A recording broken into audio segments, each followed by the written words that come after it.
Welcome to Behind the Paranormal with Paul and Ben Eno.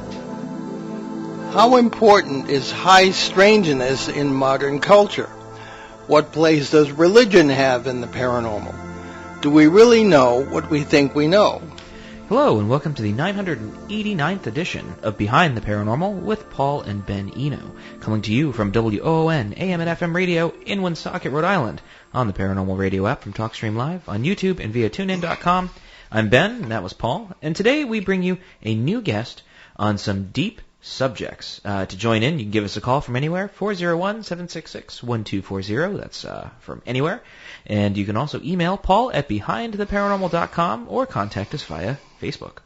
Coming to us from Texas via Skype today is Dr. Jeffrey Kripal, Associate Dean of the School of Humanities at Rice University. He holds the J. Newton Rayzor Chair of Philosophy and Religious Thought there, and he chaired the Department of Religion for 8 years. Dr. Kripal helped create the Gnosticism, Esotericism, and Mysticism, or GEM program, a doctoral concentration at Rice that studies those three areas, the largest program of its kind in the world. His most recent book is The Superhumanities, Historical Precedents, Moral Objections, New Realities. He is the author of 11 other books, 8 of which are published by the University of Chicago Press. He has also served as the editor-in-chief of the Macmillan Handbook Series on Religion, that's 10 volumes. Dr. Kripal specializes in the study of extreme religious states and the revisioning of a new comparativism, particularly as both involve putting the impossible back on the academic table again. In fact, in 2017, he co-authored a book with none other than Whitley Streiber, The Supernatural, 2 words, Why the Unexplained is Real. Dr. Kripal is currently working on a 3-volume study of paranormal occurrence in the history of religions and the sciences for the University of Chicago Press, collectively entitled The Super Story. His website, jeffreyjkripal.com, that's Kripal. Dr. Kripal will join us as part of our panel on our 1,000th show. I guess that's, 11 shows from now. Yeah, a 2-hour special on June 11th. So Dr. Jeffrey Kripal, welcome to Behind the Paranormal. Thanks, Ben. Thanks, Paul. Well, hey, it's great to have you with us, and it's certainly going to be a cerebral show, we hope. Now, all jokes aside, what do you mean when we say when you say you want to put the impossible back on the academic table? And as any good philosophical discussion requires, we must define our terms. So what do we mean by a new comparativism? Right. So this is why I refer to the paranormal as the impossible, is because it's impossible. Right. What I mean philosophically is that what's impossible depends on the system or the assumptions that are being made. Mm. And in fact, a lot of the things that conventional intellectuals or scientists consider impossible are not impossible at all. They happen all the time. And that these violate the way we think the world works or what we think a human being is. And so by putting the impossible back on the table again, I just mean stop doing that. Stop assuming that you know what reality is and you know how it behaves, and take people's experiences of things sympathetically and seriously, even when they violate, or especially when they violate, your assumptions about what's real. No, it's true, and it's funny. In preparation for the show, I was reminded a lot of Charles Taylor with the ideas of the two selves, right? So you have the porous self being, the pre-modern idea that there's really no boundary or no hard line between the self and what's outside. So then you can experience these realities and not feel like, oh, well, I have to step back from all of it. Then you have sort of the hallmark of modern, academia, if you will, which is the buffered self, right? So then you create this buffer in which we have complete control over the world around us. And a lot of these sort of impossible realities sort of constantly shake that foundation of, well, I have control over my own reality, right? The whole Nietzschean concept of the Übermensch. And in effect, this whole idea of the impossible being a reality kind of really shatters that. Would you agree? Well, I would put Nietzsche aside, Ben. I mean, I think he's more complicated than your comment suggested there. I think he was very much into the impossible, actually. But I would totally agree with your basic idea that the modern self is buffered, to use Taylor's language. And no radio host has ever quoted Charles Taylor, by the way. So good. I do my homework. Yeah. He writes big books, by the way. These are huge books, and he's famous for this notion of porosity, that the modern self of the last 500 years has grown increasingly buffered, and the ego has gotten thick, as it were. But if you look at the pre-modern self in Europe, or really anywhere in the world, it's much more porous to other realities and other beings. And the reason that modern people don't believe in any of this anymore is they're so buffered. They're so frickin' thick that nothing can get through. Well, okay. What are the speaking of term, the superhumanities, and how do we decide which paranormal experiences are in that context? So one works where one is, Paul, right? I mean, one doesn't work where one is not. And I happen to work in a university, and so I work with intellectuals and humanists and scientists really every day. And essentially what they mean by the humanities is a kind of flat or horizontal notion that the human being is entirely defined by the physical body, the social self, politics, morality, history, these kinds of things. And what I mean by the superhumanities is that if you actually look at the people that we read still and revere, their key ideas were originated in altered states of consciousness that were not strictly human. They came from the outside in some extraordinary way. And by the way, Nietzsche is a perfect example of that. His notion of the Übermensch is really something that came to him in a revelation on a mountain, of all things, which he described in great detail. So that's a really good point. Yeah. By the superhumanities, I simply mean the humanities. I mean all the critical theories that the humanities involve, but I also mean these altered states that produce these fundamental ideas that are still so very important to us. Okay. At this point, why don't we take a question? This is from Phil in Savannah, Georgia. Ben, if you be so kind. Sure thing. And Phil writes to us, Dr. Kripal, my sense of the paranormal is, quote, the more we know, the more we don't know. Is it possible that our species is just not evolved enough to understand the origin or purpose of paranormal events? That's a great question. So yes, of course it's possible. However, these things happen. I suspect they happen for a reason. I suspect strongly they're trying to communicate with us, and that if we can read their signs, we can participate in what they're trying to say. So I absolutely think that human beings generally are not capable of reading these signs or understanding these events, but I think that's exactly what we're being called to do. If we weren't, they wouldn't happen. It's really that simple. You get into the point that we often make, that people are not passive recipients of these experiences of high strangeness. They participate in one way or another. They bring their own preconceived notions and feelings that say, It comes back to the idea of subjectivity of the whole thing. Our general idea of the paranormal is whatever you bring to the experience is what you get out of it. So it's subjective and objective at the same time in our experience. Ironically. Yeah. Okay. How did you get to shift gears here a little?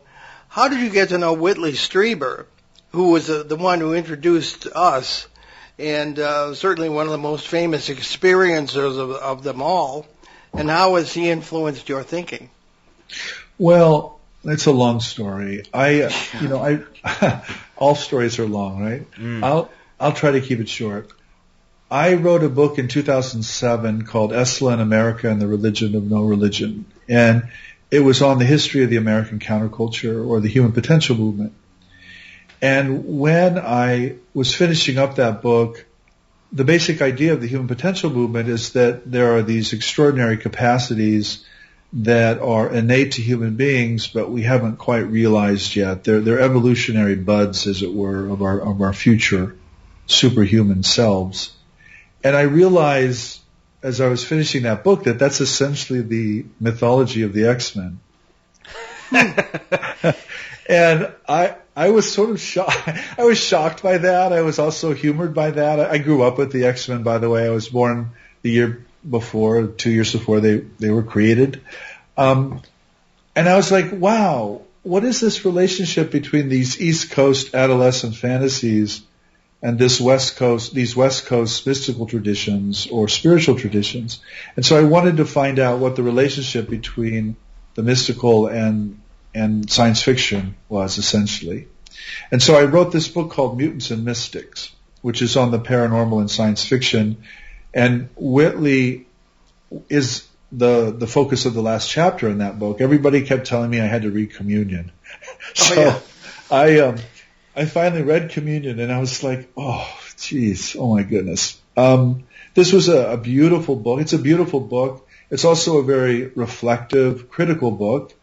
And Whitley pretty much performs everything I wanted to do in Communion.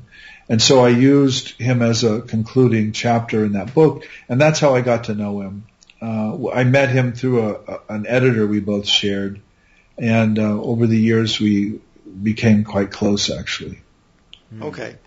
Yeah, he was our guest 2 weeks ago, and he may well be listening because he knew you were going to be on today.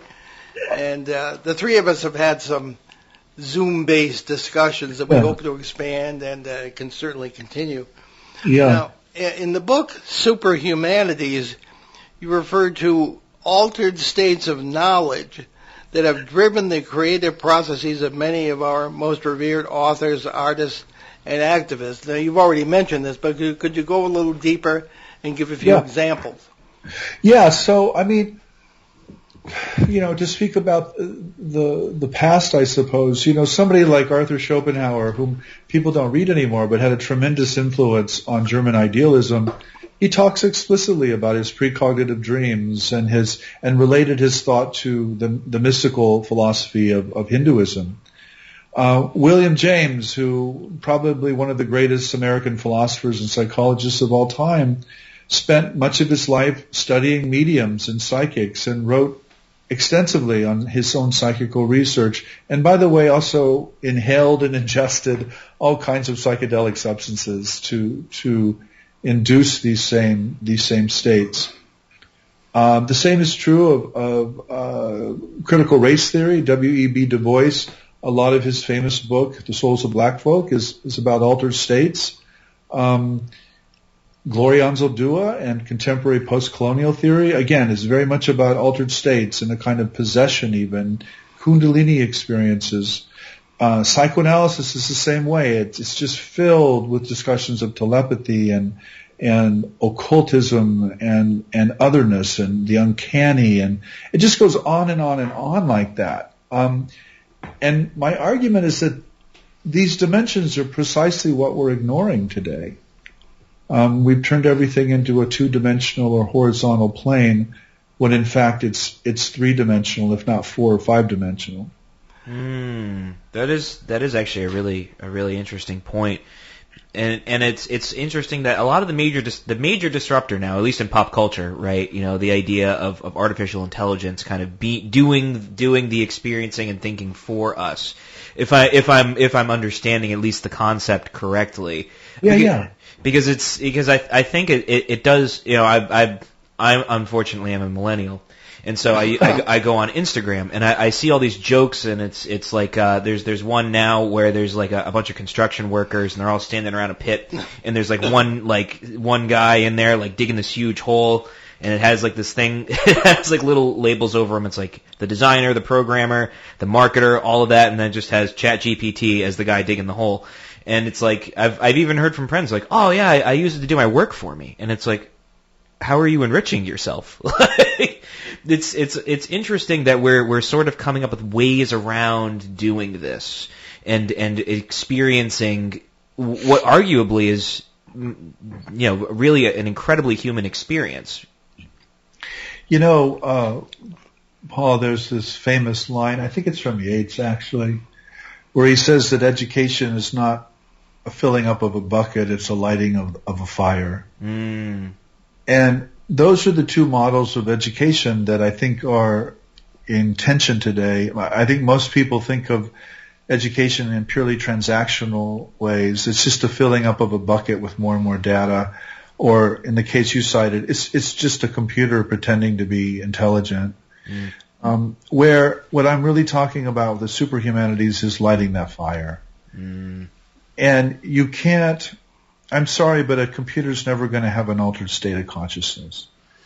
It's not going to receive a revelation. It's going to mimic things really well. It's going to trick you, but it's not itself going to be conscious. Mm. And so I'm extremely skeptical of the whole AI, mess really that people are walking into, because I think it presumes materialism. It presumes that consciousness is a product of brain, and therefore a computer can produce consciousness if it just gets sophisticated and detailed and organized enough. And I just don't think that's true. I think that's false. That's a very important point. And the issue of what we know and how we know it. The motto of this show, as you probably know, is everything you know is wrong. Right. We include ourselves in that. Yeah, that's true. Right. So how do you know, and this gets into deep epistemology, I guess, when I ran into Bigfoot on September 16th, 2016, totally unexpectedly, in a Pennsylvania field. I saw it with my own eyes. Then Ben's mom called and scared it away, closest I ever came to divorce. And, how do I know that was a legitimate experience, despite the fact that I'd had, 50 years of these sorts of things? And how do we know what we think we know? Well, okay, so that's a deep question. First of all, I don't, the word that really sticks out to me that you used is legitimate. You clearly have that experience, Paul, and so let's put that experience on our table as part of what appears to us. I don't know if what was really there was Bigfoot, but I know you had that experience, and so that's where our inquiry should begin. In terms of knowing, this is why I'm so drawn to the paranormal. It's not because I know what it is, it's precisely because I don't know what it is. Mm. And if your real intellectuals should be most interested in what we don't know, not in what we know. If we know something, it's done, it's over, it's controlled. If we don't know something, it's still in the future, and it's worth working toward. So this is why I think the paranormal is so fascinating, because it's precisely what we don't know. And anybody who says they know what it is, they're not. They're either lying or they're grossly misinformed. So Phil in Savannah is correct. What? Phil in Savannah is correct. What did Phil say? Well, he's saying the more we know, the more we don't know. Yeah, well, but again, see, this is where, to take us back to Nietzsche for a moment, he was extremely skeptical of what we know. Everything we know is just a function of language and culture and history, and so we actually don't know anything. And I think that's what the paranormal suggests. It's a kind of thinking that is not languaged, though. It's not in the terms of words or numbers. It's in the terms of myth and folklore and image and vision and story.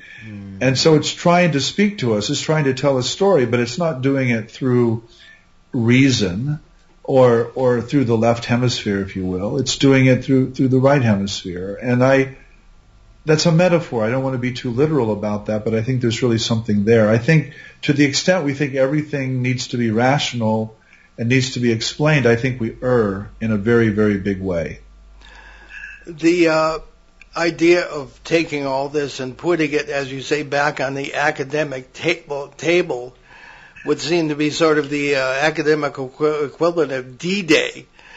So, I mean, how do you plan to do this, and what do your colleagues think of all this? Okay, so that's good. So, first of all, one of my first arguments is that, look, the people we read and revere today were in these altered states. So this is our stuff. Come on.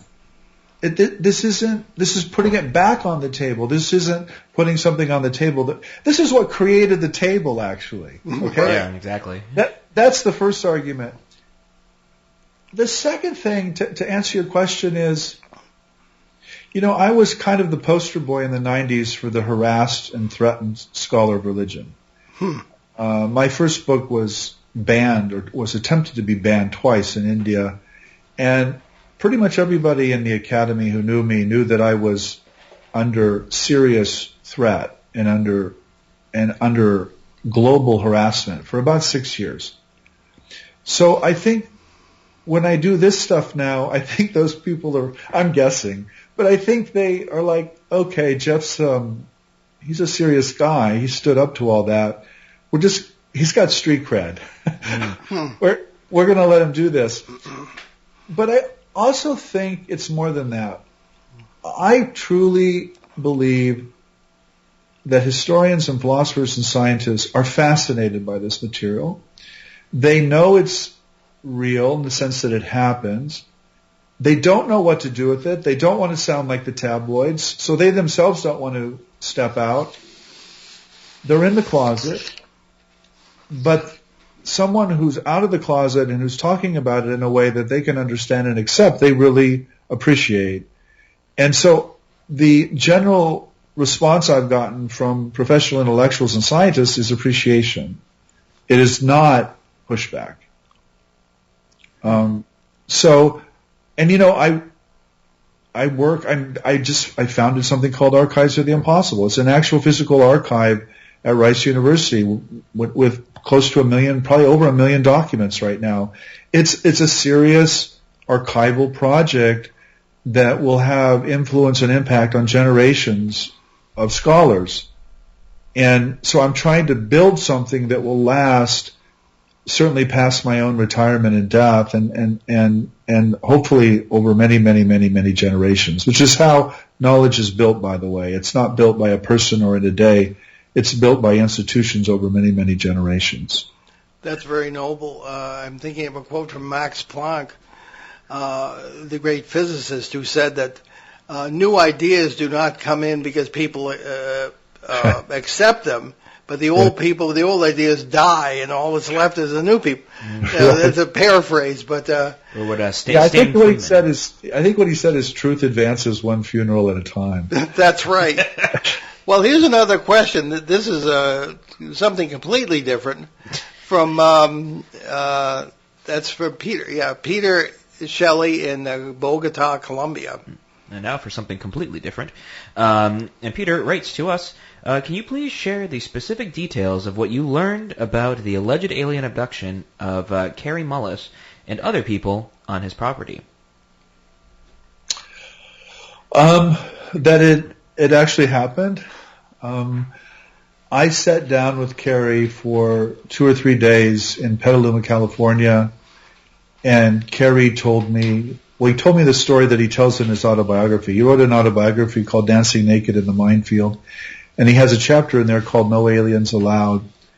And essentially, the story he tells is that he went up to his cabin in Northern California. He got there late at night. He had to pee. So he got his flashlight in his cabin, and he walked down to the outhouse. And on the way to the outhouse, there was a glowing raccoon that said to him, "Good evening, doctor." And that was the last thing he remembered. And 6 hours later, he found himself walking down a road towards the same cabin. and then found that he could not go into that part of the woods anymore. He was terrified. What I learned from Carrie that's not in the book is that his daughter had had the same kinds of experiences on the same property and had not told her dad until Whitley's communion came out, and she had called her dad to encourage him to read this book. And so Carrie was shocked that his own daughter and himself had basically the same kind of experience on the same property and had not told each other, but could meet through this book that just came out. So that's what Carrie told me, and I mean, he was just sitting there with his wife. He was quite ill at that point, by the way. And when he wrote his autobiography, he was retired. And this is a pattern I've seen among scientists in particular.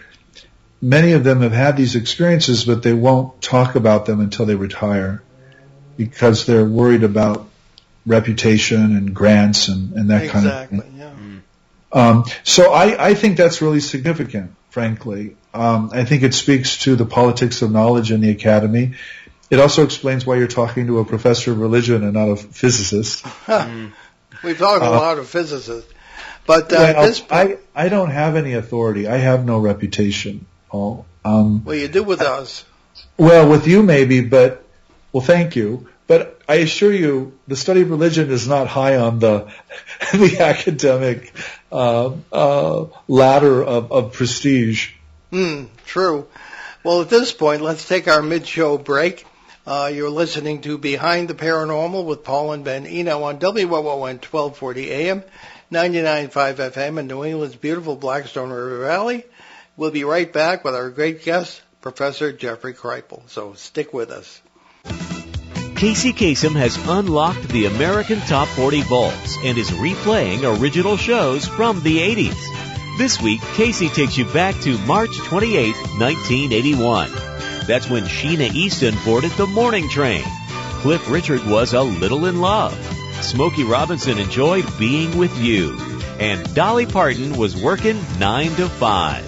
You'll hear those songs, all the top 40 hits, and the long-distance dedications from March 28, 1981, right here on American Top 40, the 80s. You can depend on us for public service, ON Radio. Okay, welcome back to Behind the Paranormal on WOON AM and FM. And we're back with our guest, Professor Jeffrey Kripal. And we are going to continue our wide-ranging and rather profound discussion here. Our line of inquiry, if you will. Now, you can see, Jeff, that on this station, the laws of physics are suspended, and we have the late Casey Kasem follows our show. So he's still with us on WOON. Anyway, one of the past issues that I faced in the late 70s when I began suspecting that it's more about physics than dead people when it comes to the ghostly phenomena was that a lot of physicists, academic physicists, institutions around here like Brown University, etc., wouldn't talk to me. All right. A few would, but they said, don't quote me, that kind of thing, because I was already a journalist. So I just really think that the materialism, and you've already mentioned that, which is enshrined in the scientific method, probably isn't good enough to start explaining the paranormal, even to start exploring it, let alone defining anything. What is your opinion on it? Does the scientific method have to change? And if it does, will all hell break loose academically? Well, okay, so this is where I take a position that's rather contrary. I actually don't think the scientific method is capable here. Mm-hmm. Nor is it even, it's certainly not adequate. It's not even appropriate. And what I mean by that is, so I spent years sitting around conferences listening to scientists talk about the paranormal or the parapsychological, and they were always looking for hidden causes or explanations. They were looking for something physical. And I was always the humanist in the corner saying, well, what if there is no cause? What if there is no physical mechanism? What if this is about meaning and story and myth? What then? Maybe your methods you're using are the exact wrong methods to figure out what's going on here. And this is why I'm such a proponent of the humanities, because meaning and story and myth and folklore are exactly what we're good at talking about and thinking about. And that's what I think the paranormal is really about. I think it's about meaning making and creating a new story. I don't think the stories that our ancestors lived in are working so well anymore.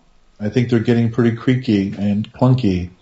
And I think human beings are desperately hungering for a better story, one that can certainly take in the science and make sense of it, but is not limited to it, and can understand themselves in a bigger cosmos and in a much bigger way.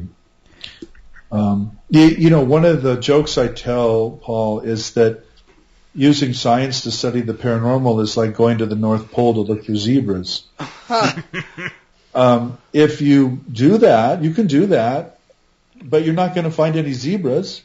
And if you conclude that there are no zebras, you are deeply mistaken, because you went looking in the wrong place for what you were looking for.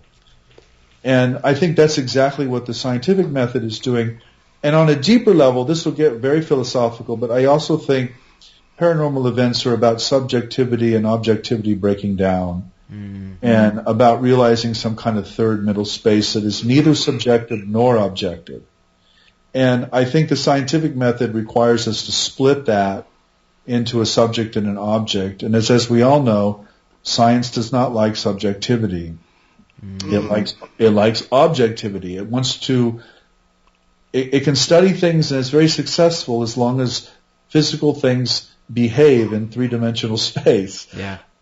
But as soon as you start talking about the subjective element, as you said, all hell breaks loose. And all that means is it's no longer science. No, I tend to agree. I always found we have received many compliments. Oh, they look at the paranormal in such a scientific way, and I always cringe at that, because as much as I am skeptical, it gets sort of translated into scientific, and that's not really it. Really, it's more of an existential thing. Yeah. And so it's understanding that I think people tend to focus on the phenomena rather than the people in it. And I also tend to agree that really it is a part of a story, because all of these same themes have recurred throughout human history. And, you can even look at some of the cryptids that are running around, right? You have upright canine cryptids, and, people will call them werewolves, right? Yeah. Or even, if you want to get even more granular with it, you could refer to, Bigfoot as, the Mesopotamian god Enkidu, right? And even in that same realm, it's all these experiences that we've just had continuously throughout human history, and the patterns just continue. This is why the study of religion and folklore is so important, Ben, is when you know that history, you know that none of this stuff is new. And you can locate and contextualize the modern experiences in this deeper history. And that makes them more real, not less real. No, truly. So I guess the follow-up to that would be, what is this new story for us to participate in? This might disappoint you, but I don't know. If I knew what that story was, I would tell it. But I think what's happening is that, let me put it this way. How can I put this? I would say the most common thing that experiencers tell to me when they explain what happened to them, they'll say something like, it was as if I were in a movie. I was an actor in a movie, or it was as if I were a character in a novel. And to which I always reply, you are. And I think what's happening, culture and the self are essentially stories we tell ourselves. We are characters in movies and novels that other people have written. And I think what a paranormal experience is we're waking up to that fact, And we're realizing, I don't want to be in that story anymore. I don't want to be in that novel or that movie. I want to be in a different novel or a movie. I want to tell something else. And I think there are probably many new stories, Ben, that can be told, and I don't want to presume that I know what those are, because I don't. But I do know, and goes back to the science, this is something very positive about science, I think those new stories that we tell will involve science. They'll involve things like evolutionary biology and cosmology and quantum mechanics and things like that, all of which are new, all of which are the last 150 years old, or 150, 200 years or so, and none of which our ancestors knew about. So that, I think those will become key features. That's what I call the super story. And that's what I mean by new realities in the subtitle of the book that Paul mentioned. I think the sciences will be part of this new story we tell, but I don't know what that story will look like. All right, let's take a moment and please tell us about your website, your books, where people can get them and where they can find out more. Yeah, so thank you. I just go to jeffreyjkripal.com and you can see all the books, and you can get them on any website as well. Also, please know we're doing a big conference this May called Archives of the Impossible, and you can go to the website impossiblearchives.org, and you can sign up for the conference either digitally or in person. And I think if you go to those two sites, you'll get more of me than you want to get. Very good.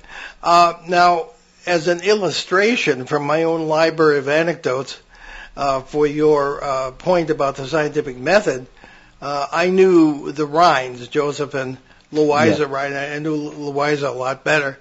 And they were, of course, at Duke University and the founders, beginning in the 1930s, of modern parapsychology.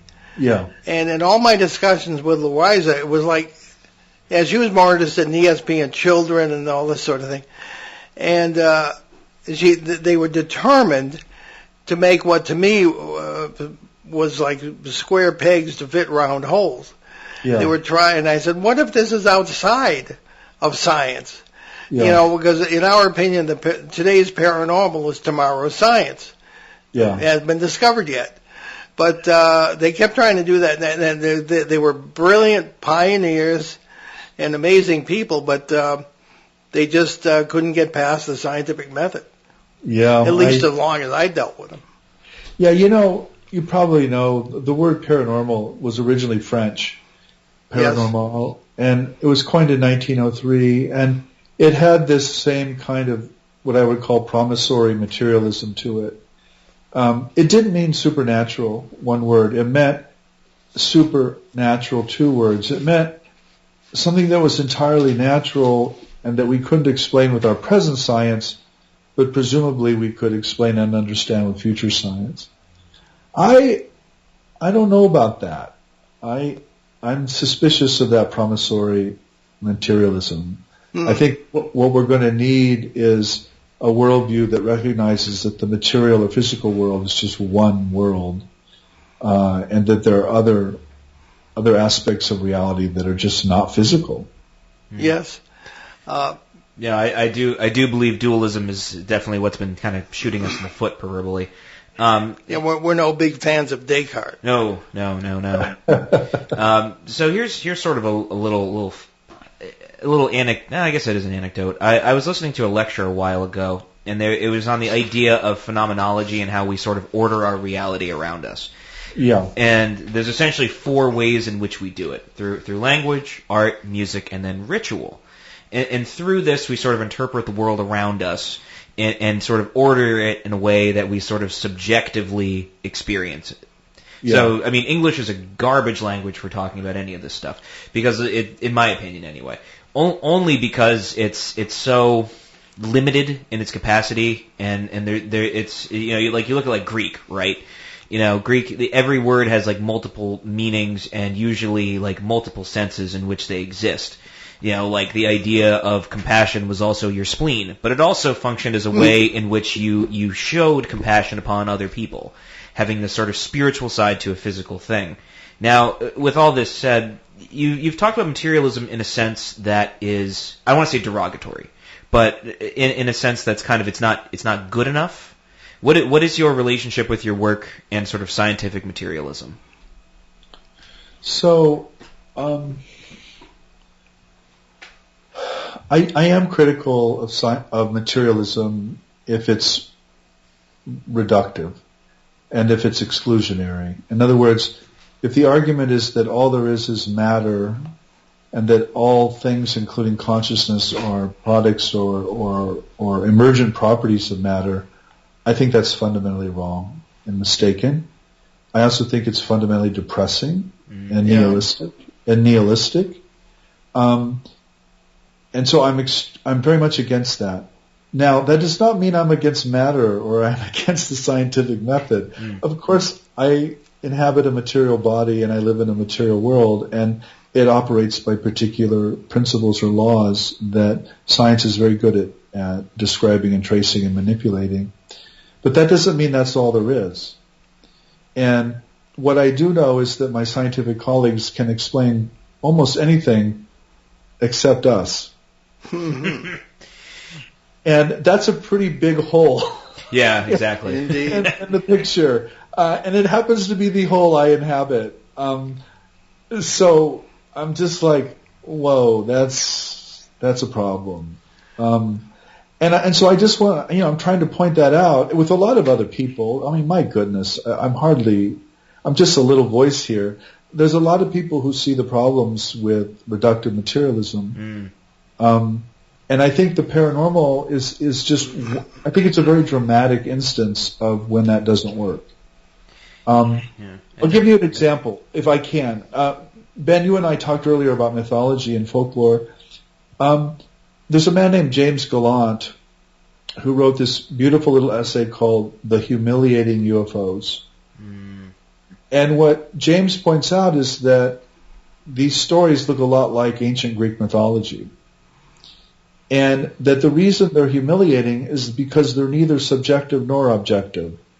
They seem to require some kind of multiverse or multiple reality that things and beings come in and out of. And this is just humiliating to us because we're not set up to understand such a reality. But the ancient Greeks could through their myth and their religion, but we no longer can through our secularism and material science. And so the UFOs just humiliate us. They just make a mockery of our assumptions. And I just think James is right about that. Yeah. What paranormal experiences have you had? So I'm a lot like Charles Taylor. I'm very buffered. Everyone has their stories. Yeah, I do have stories though. I had a major out-of-body experience and a Kundalini-like event in India in the fall of 1989. And it involved some kind of energetic presence, an out-of-body experience, and a kind of cognitive download, as I would put it today. And it made me very sympathetic to people's experiences, Paul. When someone describes an alien abduction or a near-death experience, my ears perk up and I say to myself, yeah, that can happen. Because it happened to me. And I can't deny that. That's just a confession. It's not a claim of knowledge or anything. Well, it seems to be a part of the human experience in and of itself, right? I mean, any major life event on my end, personally, it's always been bookended by some sort of quote unquote spiritual experience, in a sense. Right. And any sort of major change, it's almost like it's kind of required as part of the human experience. Well, unless you're really buffered, Ben. That's a good point. Right? I mean, there are people who never have these experiences, and I want to honor that too. And I think any theory of the paranormal we develop has to explain why some people never experience it, and why some people always experience it. And this goes back to Paul's question. I mean, my real set of experiences are the experiences of other people. I mean, if you're around Whitley Streiber enough, things happen. True. That man is radioactive. Yeah. And I also know a woman named Elizabeth Crone, whom I wrote a book with, and Elizabeth was struck by lightning in 1988 and had a near-death experience and a series of paranormal capacities then developed after that. And Elizabeth is just not like the rest of us. And I say that with affection and admiration. And so I think this idea that we're all the same is just complete nonsense. It's true. One of the major impediments, at least in our work, has been what we refer to as the island theory. And as you know, much like yourself in many circumstances, we've had to sort of coin a new vocabulary for some of the concepts that we deal with. And we seem to have one that's known as the island theory, whereas it's an overwhelming assumption, seemingly, from our own education, that we are islands, that everything within us, our consciousness, etc., is contained within the physical body. That's why people have such trouble, or had, in believing in extrasensory perception, etc., something that Rhines were trying to get around.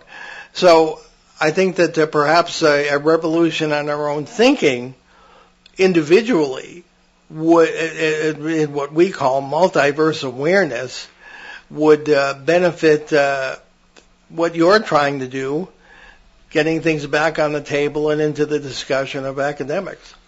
Yeah, and I think first of all, we're not islands. That's kind of lesson number one of the humanities, is that human beings are relational and constructed by language and other social and cultural practices. But another thing that's really important here is emotion and connection, and the awareness that a lot of the words we use, like telepathy, were coined to mean pathos at a distance. It wasn't about playing the stock market. It was about loved ones dying or being sick or ill or in danger.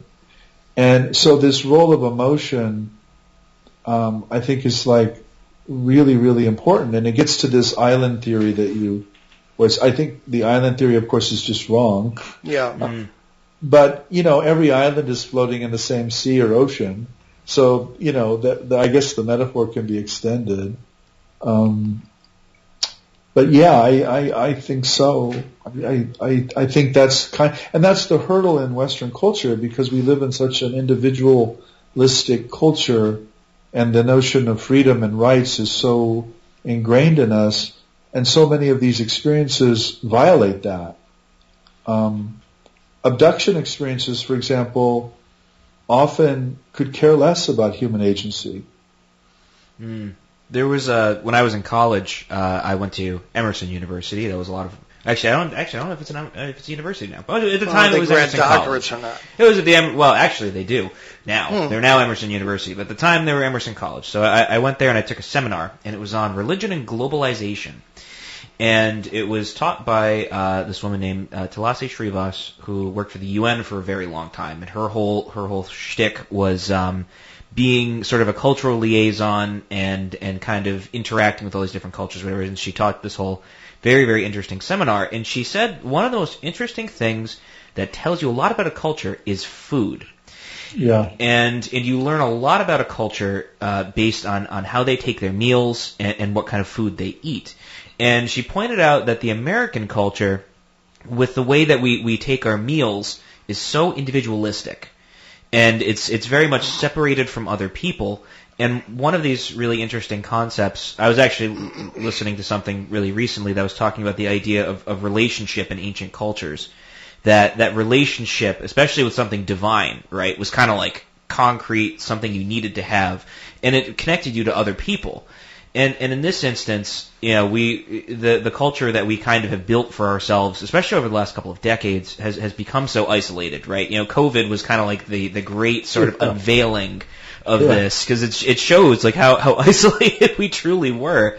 But in this sense, the idea of having a relationship seems to be kind of key, at least in the paranormal sense as well, because you're kind of having a relationship experience even with the event that's happening or the entity that you're experiencing at this moment. You know what I mean?